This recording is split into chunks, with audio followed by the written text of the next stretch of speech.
If you've ever been asked if you were born in a barn, it was probably because you left a door open. Even our grandparents knew doorways were key to energy efficiency. That's right, Megan. No matter what time of year, making sure our entryways are well maintained and efficient is important. Today on PowerHouse, we'll add another layer of protection with a storm door. We'll update some patio sliders for a better fit and better energy savings. And we'll look at ways to add efficiency and longevity to the ways we and our pets enter and exit our homes. We're restricting entry in a good way on this week's PowerHouse.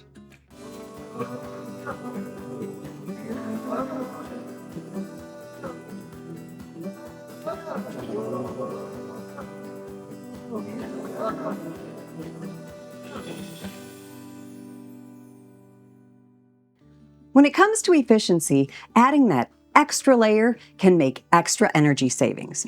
Think about it like when you bundle up in the wintertime. It adds an extra layer of protection. Well, a good-fitting storm door works on that same principle. We're here at Hometown Restyling to talk to Dave Wagman about the options and installation of storm doors. Thanks for having us today. Yeah, thanks for coming in.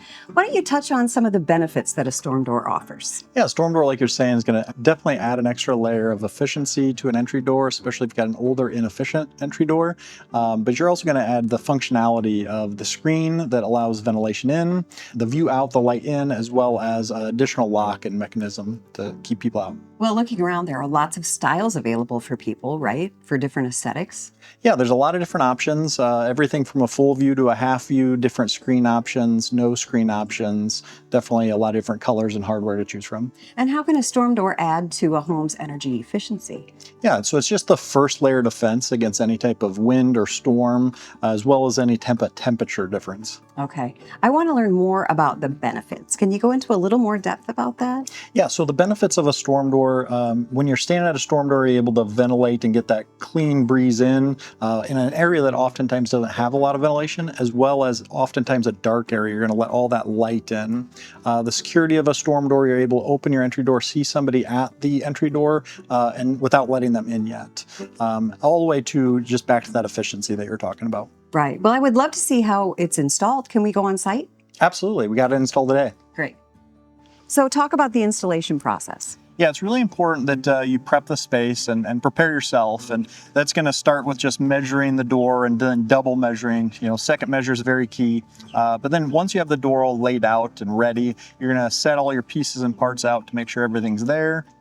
You're going to double check that the frame that you're installing to is secure and sturdy, because that's going to change this project from a short-term project versus a long-lasting project. You're talking about the foundation of the door and the wood surrounding it, right? Absolutely. Yep. The frame of the door, oftentimes a brick mold that you're attaching to, has to be in good shape. So then once we go ahead and get it all laid out, we're going to want to make sure we pre-drill all the screw holes, and then we're going to install from the jam side or the swing side. So wherever the door is attaching to, it's swinging, that's where we're going to attach first, and we're going to work up and around on the header and then the side jam all the way down to the expander at the bottom. The hardware, the handle set, is normally installed last according to the instructions, but a lot of times our installers prefer to install that earlier on in the process. Well, speaking of your installers, I'm really impressed at the speed with which this guy installs a door. He's done this more than once. Yeah, Bill makes this look easy. He's done many of these. Now, I'll tell you my personal experience. I thought it was an easy job, and I considered myself a do-it-yourselfer, right? And I had to call a professional halfway through. So I know a lot of our viewers consider themselves DIYers. What caveats would you give them? Yeah, storm doors are definitely sold as a DIY type of project, but I definitely want to caution the average DIYer that doesn't have a upper level skill set. Storm doors look very simple and are a lot more detailed than most people think. Oftentimes, a lot of the doors that we're replacing were installed incorrectly and oftentimes by a DIYer. Mm-hmm. And so they have to be level and airtight, right? That's the basic idea. Yeah, one of the most common things we see is that a storm door doesn't have a clean clean reveal all the way around so that seal is not actually happening. All right. So if people are considering doing it themselves, you're going to give them some tips and also just walk us through your process on how your company installs. Yeah, absolutely. For anybody installing a storm door, they want to make sure they prepare themselves and the space that they're going to be installing. They really want to make sure that they double check a measurement and make sure that they've got all the right materials and tools laid out. So get the material unboxed and set out, and then double check the frame of the entry door that they're going to be installing to make sure that it's sound and secure, that it's a good foundation to install to. Okay. From there, they want to make sure that they pre-drill as needed so that the screws that they're installing go in easy. And then they'll work just from the jamb side that the swing is on and install and hang that door. Work up and around the top Z flashing over to the side Z flashing, install the bottom expander, and then lastly the hardware, the handle set. All right. My next question is, it may not be an easy one, considering all the different variables, but if you could give us a cost range, that would be helpful. Yeah, a lot of those options we talked about are going to impact the cost of the materials, and then there's different labor that's necessary for different installs, but anywhere from a couple $100 to a couple $1,000 depending on those details. Oh, that's great. And it really is an investment, isn't it? It absolutely is. It's a big impact to most homeowners. Great. Thanks so much for this information. Thank you. If you'd like to learn more about making your PowerHouse more energy efficient and giving that extra curb appeal, go to powerhousetv.com. Simple wooden doors were used as early as the 18th century to protect main entry doors from weather. Screen doors gained popularity in the late 19th century to allow airflow and restrict pests, progressing from cheesecloth to wire mesh. And in the mid-20th century, aluminum storm doors became more common, offering a rust-proof alternative to steel, lighter construction materials, and added durability.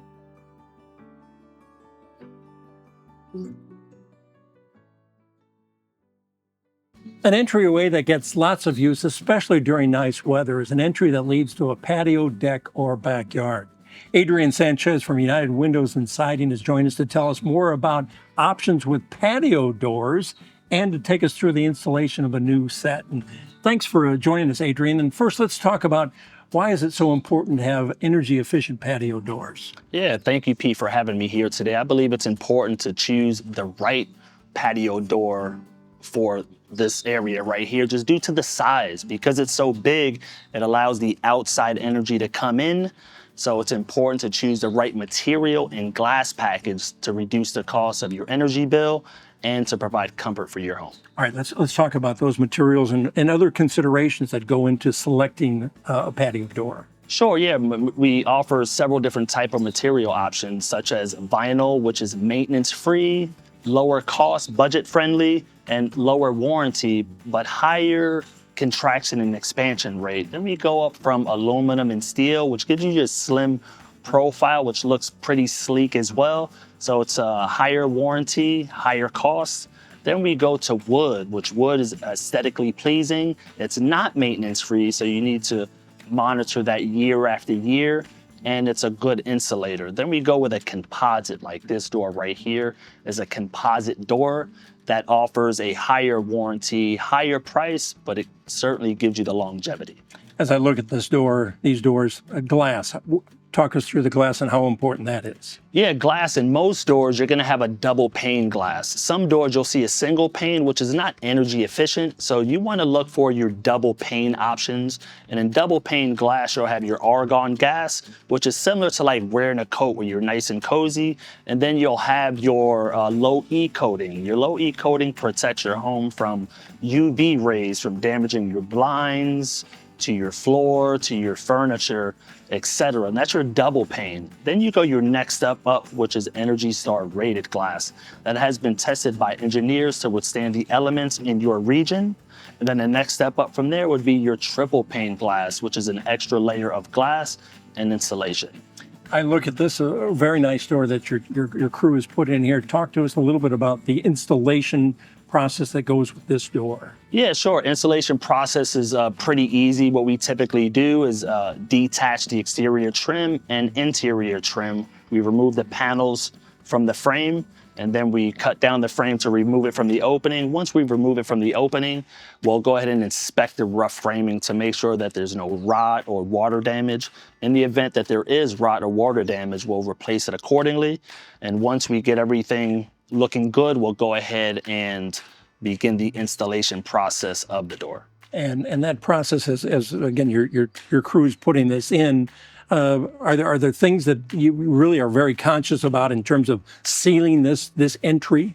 Yeah, absolutely. The first step that we're going to do is put a level on the floor. We want to make sure the floor is completely level and it is flat. We typically, once we identify that it is level, we'll go ahead and caulk the bottom and then lay the door in there so it's nice and sealed tight from the outside elements, because you'll get wind-driven rain to go right under the door. So we want that extra layer of protection.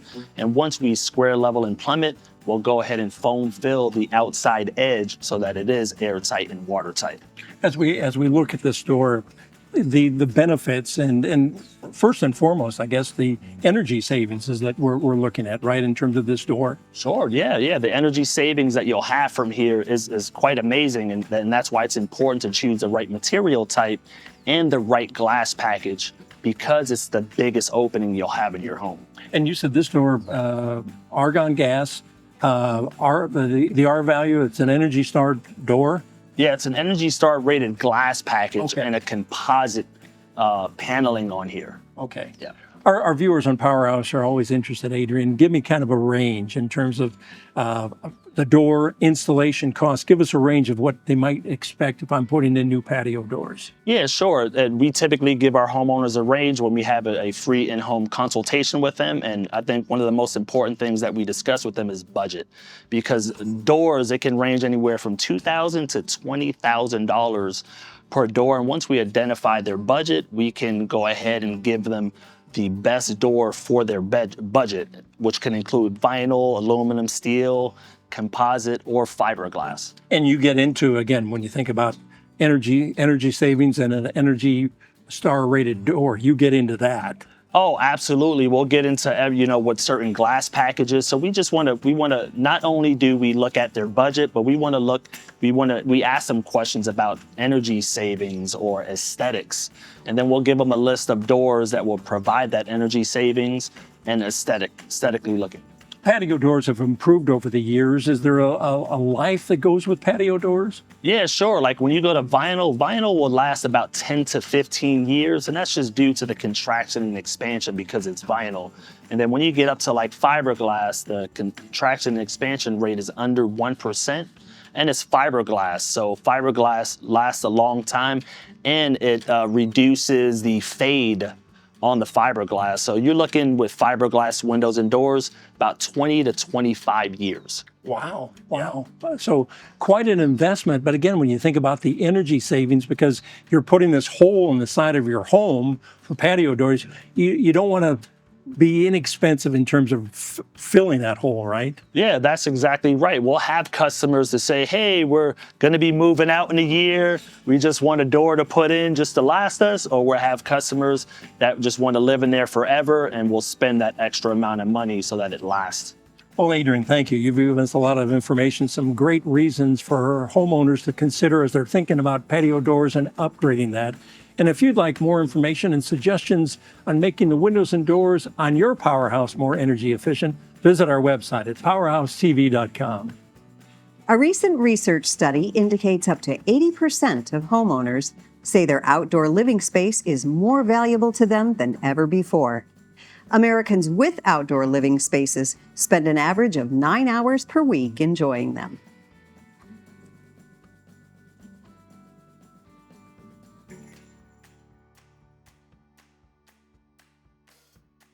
Let's talk about the front door of your home.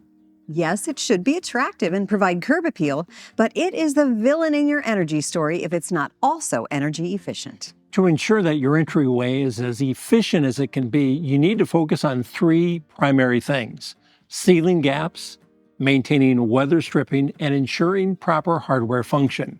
Let's look at all 3. Regularly inspect around your door frame, especially in winter or during windy conditions for any drafts. Use your hand, a candle flame, or an incense stick that produces a small amount of smoke to detect the air leaks. If leaks are identified, take action. Replace or repair worn weather stripping around the door frame. And be sure to check the top, the sides, and the bottom so that you can add materials to create a tight seal. Consider installing a door sweep at the bottom of the door. These come in a number of styles and application options, from gluing or screwing one on to just sliding one onto the bottom of the door. The corners of your door frame are also a common culprit for leaks, so consider adding corner seals to guard against air leaks in these areas. No matter what type of weather stripping you have, from metal strips to foam, it can wear out. Routinely check it for wear and tear, damage, or compression. Weather stripping materials include foam, rubber, vinyl, metal, and silicone. Choose the type that will hold up best in your climate conditions and with your particular door. Extreme temperatures may be more suited for rubber or silicone. Humid climates may be served better by vinyl materials. If you notice excessive wear or breakage, replace the material for continued energy efficiency. A well-closing door is a more efficient door, so don't ignore your door's hardware and how it is performing. Lubricate hinges and locks with a silicone-based lubricant to ensure smooth operation and better longevity in the hardware. Check for any loose components and tighten any loose screws. Inspect threshold plates and check that the door is level. Any or all of these items could impact how the door opens, closes, and seals. Clean the door on a regular basis. Make sure your door is kept free of dirt and debris that might interfere with how it seals. If you don't already have one, consider a cord door that's filled with insulated material and has an excellent R rating for insulation. The higher the rating, the better. This upgrade can dramatically improve efficiency. If your door has glass panels in it or to the sides of it, consider adding curtains or blinds to further insulate the entryway. Now, if you've noticed drafts around the frame or that the adjoining wall is hot or cold to the touch depending on the weather, the wall cavities around your door may need additional insulation. This addition is a bit more involved and could require the help of a professional, but it could be worth it if you're experiencing a lot of heat transfer in these areas. Entry points in our home are an important factor in how efficiently we're maintaining the temperature in our home. Don't let energy dollars slip out of your doorways. Get more details and advice on weatherproofing your PowerHouse at PowerHouseTV.com or AlliantEnergy.com. Why does entry door efficiency matter? The U.S. Department of Energy says that entry doors account for 18 to 20% of heat loss in an average home.